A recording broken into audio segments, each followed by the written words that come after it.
बच्चों, आज अपन इस क्लास में देखेंगे फैक्टराइजेशन के कुछ इंपॉर्टेंट क्वेश्चंस जो कि एग्ज़ाम के लिए काफ़ी इंपॉर्टेंट होते हैं, लेकिन थोड़े ट्रिकी होते हैं। इनको समझने में बच्चों को काफ़ी प्रॉब्लम आती है, लेकिन आज आप इस क्लास से फैक्टराइजेशन सीखेंगे तो आपको फैक्टराइजेशन में कभी कोई प्रॉब्लम नहीं आएगी और बहुत आसानी से इसके सवालों को आप कर पाएंगे। इस क्लास में मैंने आप लोगों के लिए 4 टाइप के सवाल लिए हैं फैक्टराइजेशन से रिलेटेड, जिसमें फैक्टराइजेशन का हर एक पॉइंट क्लियर होगा। देखिए, जैसे पहला क्वेश्चन है, इसमें क्या है, प्लस का 8x और प्लस का 15, मतलब दोनों वैल्यू प्लस की हैं। दूसरे क्वेश्चन में मैंने क्या लिया है, फर्स्ट वैल्यू नेगेटिव ली है, सेकंड वैल्यू पॉजिटिव।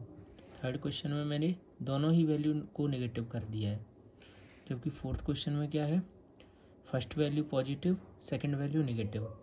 जबकि फिफ्थ क्वेश्चन में क्या है, आइडेंटिटी बेस्ड क्वेश्चन है। ये थोड़ा अलग क्वेश्चन है, मैं समझाऊंगा तो आपको आ जाएगा। चलिए शुरू करते हैं पहले क्वेश्चन से। तो इसमें क्या है, मुझे ये 8x लिखा है इधर बीच में, तो मुझे सवाल ऐसे करना होता है कि अगर मैं मल्टीप्लाई करूं तब तो मुझे 15 मिल जाए, और ऐड या सब्ट्रैक्ट करूं तो मुझे 8 मिल जाए। जैसे देखिए, इस 8x को और 15 को कैसे लिख, जैसे 15 है, 15 के फैक्टर क्या होते हैं, 3 मल्टीप्लाई बाई 5, 3 5 जा 15। जब मैं इसे ब्रेक करूँगा तो मुझे ये बताइए 3x प्लस 5x क्या ये 8x होते हैं? तो मैं इसी का यूज करूँगा यहाँ पे। देखिए फर्स्ट क्वेश्चन में क्या कर रहे हैं अपन, जैसे एक्स स्क्वायर प्लस का 3x प्लस का 5x प्लस 15। मैंने इस 8x की जगह क्या लिख लिया, 3x प्लस 5x। जैसे देखिए आगे, अब इन दोनों टर्म में से कॉमन क्या है, x कॉमन आ जाएगा तो क्या बचेगा, x प्लस 3। इन दोनों में से क्या कॉमन आ जाएगा, 5 कॉमन आ जाएगा प्लस का, तो क्या रिमेनिंग रह जाएगा, x प्लस 3। पूरी टर्म में से कॉमन क्या है, x प्लस 3, x प्लस 3 यहाँ भी है तो कॉमन आ गया। अब रिमेनिंग क्या रह जाएगा, x प्लस 5। तो मेरा सवाल यहाँ तक हो चुका है कंप्लीट। ऐसे ही अपना सेकंड क्वेश्चन है, इसको देखते हैं। सेकंड क्वेश्चन क्या बोल रहा है, x square minus 7x plus 12। तो मैं ऐड या सब्ट्रैक्ट करूँ तो माइनस का 7x आ जाए, और मल्टीप्लाई करूँ तो 12 आ जाए। तो एक बात बताइए, क्या 12 को 4 इंटू 3 लिख सकते हैं, 4 3 या 12, और मैं 4x और 3x को जोड़ूंगा तो 7x होता है। तो मैं माइनस का 7x है उसे लिखूँगा माइनस का 4x माइनस का 3x। देखिए, एक्स स्क्वायर, इस 7x की जगह पे मैं क्या लिखूँगा, माइनस का 4x माइनस का 3x। और मैंने माइनस 4x 3x ही क्यों लिया है, क्योंकि इससे मुझे मल्टीप्लिकेशन करने पे 12 बनना चाहिए, जो कि 4 और 3 से हो जाता है, प्लस 12। आगे देखिए, इन दोनों में कॉमन क्या है, x common, remaining x minus 4। इन दोनों में कॉमन क्या है, माइनस का 3, क्या बच जाएगा, x माइनस 4। पूरी टर्म में से कॉमन बताइए, x माइनस 4, रिमेनिंग क्या रह गया, x माइनस का 3। तो मेरा सवाल सॉल्व हो चुका है, इसके फैक्टर आ चुके हैं, x माइनस 4 x माइनस 3। अगला क्वेश्चन देखिए, x square minus x minus 6। इसे थोड़ा ध्यान से देखिएगा, ये क्वेश्चन प्रॉब्लम करता है ज़्यादातर बच्चों को। जैसे इसमें क्या बोल रहा है कि माइनस का x लाना है अपन को जोड़ने घटाने पे, और मल्टीप्लाई करें तो माइनस का 6 आना चाहिए। तो इसको मैं 1x लिख सकता हूँ। तो देखिए, 6 को ऐसे ब्रेक करें, क्या 3 2 जा 6 होता है, और माइनस के 1x को मैं ऐसे लिख सकता हूँ, माइनस का 3x और प्लस का 2x। क्योंकि 3 में से 2 जाएंगे तो 1 बच जाएगा, और मल्टीप्लाई कर लूँगा तो 3 2 जा 6 हो जाएगा।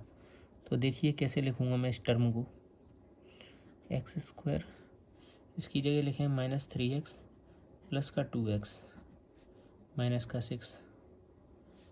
इन दोनों में से कॉमन क्या आ जाएगा, x common, remaining x minus 3। यहाँ से प्लस का 2 कॉमन, बचेगा x माइनस 3। पूरी टर्म से कॉमन क्या है, x माइनस 3, तो x माइनस 3 को बाहर निकाल लीजिए, x माइनस 3। बचा हुआ पार्ट लिख देंगे, जैसे x बचा प्लस का 2 बचा, तो यहाँ लिख दो x प्लस 2। ये सवाल भी मेरा सॉल्व हो चुका है। क्या सभी बच्चे समझ पा रहे हैं, यहाँ तक आ चुका है। नेक्स्ट क्वेश्चन पे देखिए, मुझे 9x लाना है प्लस का, और मल्टीप्लाई करूँ तो 5 और इन 2 का मल्टीपल दोनों का, 5 2 जा 10। तो 10 को मैं ऐसे लिख सकता हूँ 5 इंटू 2, 5 2 जा 10 हो रहा है, लेकिन 5 और 2 जोड़ें तो 7 बनना है, लेकिन मुझे तो क्या बनाना है, 9 बनाना है। तो 10 को तो मतलब ये वाला तो अपना फेल हो गया, ये पैटर्न तो नहीं लग पाएगा। तो 10 को ये भी तो लिख सकते हैं, 10 बन जाए 10। तो 9x को ऐसे लिख सकते हैं 10x माइनस का x। अब 10 बन जाए 10 तो मतलब 10 भी बन गया, और 10 में से 1 माइनस कर रहे हैं तो 9 भी बन गया। और माइनस का इससे की वजह से अपन इसे नेगेटिव ले रहे हैं। देखिए जैसे 2x², 9x की जगह क्या लिखेंगे 10x माइनस का x, क्योंकि मैं इनका मल्टीप्लाई करूँगा तो 10 बन जाए 10, जो कि 5 2 जा 10 से भी 10 होता है और नेगेटिव आ जाएगा।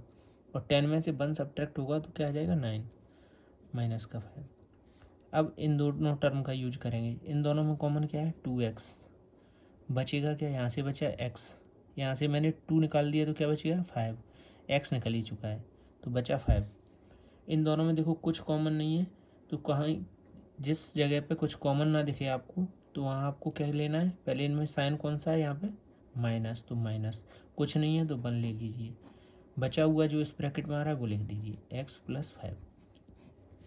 पूरी टर्म से कॉमन क्या आएगा x + 5, बाकी जो रिमेनिंग पोर्शन रह गया उसे लिख दीजिए, जैसे 2x माइनस का 1। यहाँ तक आ चुका है, सभी को यहाँ तक समझ में आ गया। नेक्स्ट क्वेश्चन देखिए, जो कि एक आइडेंटिटी बेस्ड क्वेश्चन है। इस क्वेश्चन को समझने की कोशिश करिए। आप लोगों ने ये आइडेंटिटी पढ़ी होगी a² माइनस का b²।